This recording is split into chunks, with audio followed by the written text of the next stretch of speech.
So problem है जी हमारे पास solving first order differential equation by initial condition से। ठीक है, क्वेश्चन है solve the differential equation ds by dt plus 2st is equal to 0। Also find the particular solution if s is equal to 4e when t is equal to 0। अब देखिए हमें जो differential equation दी गई है, given differential equation, मैं लिखूंगा given differential equation, given differential equation वो क्या है? डिफरेंशियल इक्वेशन वो है हमारे पास ds by dt plus 2st is equal to 0। तो सबसे पहले हम इसके वेरिएबल सेपरेट करेंगे, आप जानते हैं। ठीक है, वेरिएबल किस तरह से सेपरेट होंगे? चूंकि फर्स्ट ऑर्डर डिफरेंशियल इक्वेशन है, चूंकि इसमें फर्स्ट डेरिवेटिव इस्तेमाल हो रहा है। ठीक है, ds/dt। अब अगर आप देखें तो हमें ds और s जो है वो इस साइड पे करना है और t और dt इस साइड पे करना है। ठीक है, तो हम इसको सेपरेबल फॉर्म के अंदर लिख लेंगे।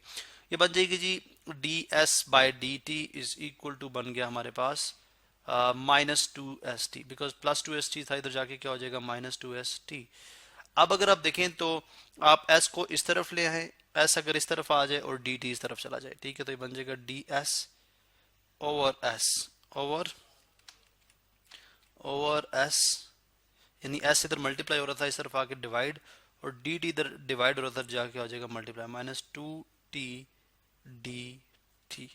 अब अगर आप देखें तो s और ds वाली, यानी s और डिफरेंशियल s एक साइड पे आ गया, और s और यानी t और dt एक साइड पे आ गया। ठीक है, इसका मतलब है हम जानते हैं कि t जो है यहाँ पे एक इंडिपेंडेंट वेरिएबल है और s जो है वो डिपेंडेंट वेरिएबल है।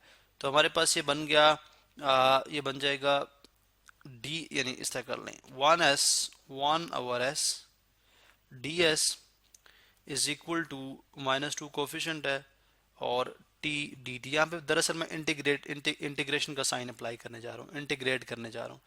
इसको भी इंटीग्रेटिंग बोथ साइड, इसको भी इंटीग्रेट करेंगे और इसको भी इंटीग्रेट करेंगे। कोफिशिएंट मैंने खुद से पहले ही बाहर लिख दिया, बिकॉज आपको पता है कोफिशिएंट पे इंटीग्रेशन हम नहीं अप्लाई करते, वो फंक्शन उतने टाइम मल्टीप्लाई हो जाएगा। ठीक है, अब देखें ये हमारे पास सिचुएशन है। अब हम जानते हैं कि अगर गिवन फंक्शन हो और डेरिवेटिव के साथ, यानी डिफरेंशियल के साथ उसका डेरिवेटिव मौजूद हो, तो हम क्या करते हैं, natural log of S, natural log of S, यानी natural log of lower function. ये एफ ऑफ एक्स था और 1 ds/d कितना होता है 1। ठीक है, तो वो मौजूद है, यानी ये एफ प्राइम ऑफ एक्स है, तो लिहाजा मैंने नेचुरल लॉग ऑफ एस लिख दिया, नेचुरल लॉग ऑफ एस।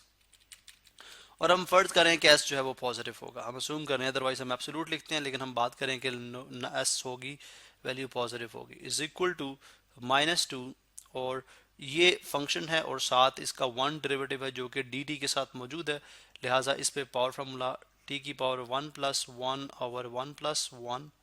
ठीक है, और plus natural log of c, constant भी हमने नेचुरल लॉग की सूरत में इंट्रोड्यूस करा दिया।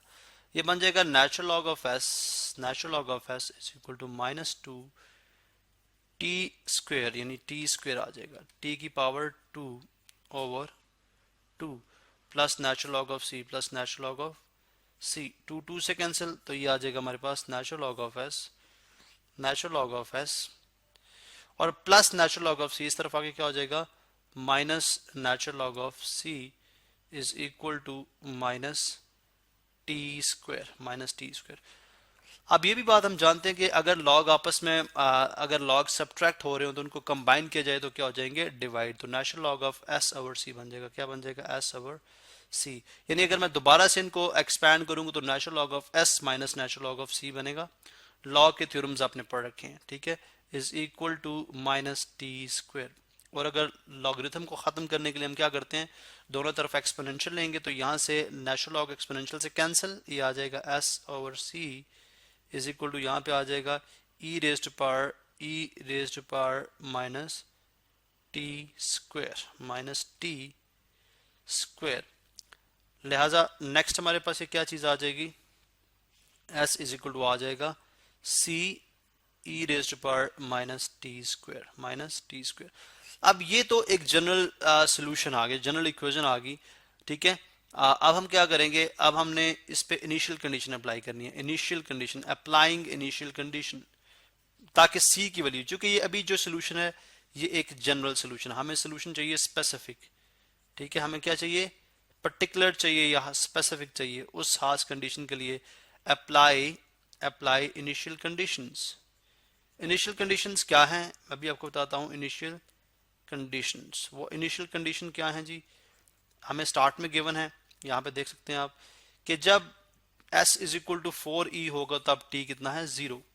तो s is equal to 4e और t इज इक्वल टू 0, यानी जब t इज इक्वल टू 0 है तो s कितना है, 4e के इक्वल है।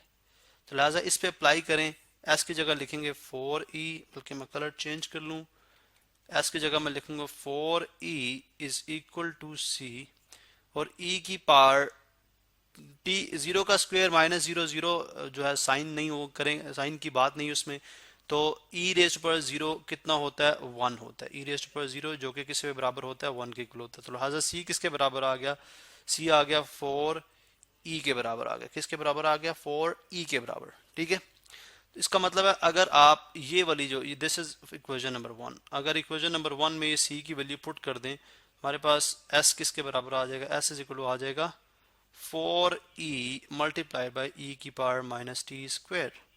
तो ये आ जाएगा s is equal to 4e की पावर, ये पावर 1 है और यहाँ पे पावर माइनस टी स्क्वायर है। बेसिस सेम हो तो पावर ऐड या सब्ट्रैक्ट जो साइन होते हैं वो उस तरह से हो जाती है। s is equal to 4 into e raised पर 1 माइनस टी स्क्वायर जो है वो इसका अब पर्टिकुलर सोल्यूशन हो गया। क्या हो गया, पर्टिकुलर सोल्यूशन हो गया, जो कि हमने डिफरेंशियल इक्वेशन को सॉल्व करने से हमारे पास आया।